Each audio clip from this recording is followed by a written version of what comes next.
Good morning everyone! Dito nga pala kami nagstay sa Nest Hotel along Shinsaibashi sa Osaka. Malapit lang siya sa Nagahoribashi Station at few minutes walk lang sa Dotonbori.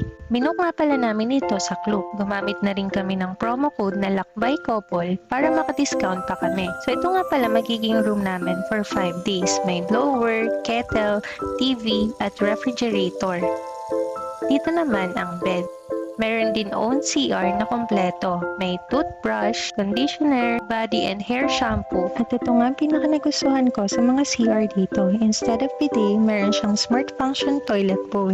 Everyday, nagpapadali sila ng towels pamalit. Sa lobby naman, pwede kang kumuha ng razor, toothbrush at suklay pag gusto mo na magpalit. Meron din silang microwave gusto mo magpainit ng pagkain. Plus, meron pa silang vending machine. Kapag umuulan naman sa labas, pwede kang manghiram ng payong. Thank you for watching, Kalakbay!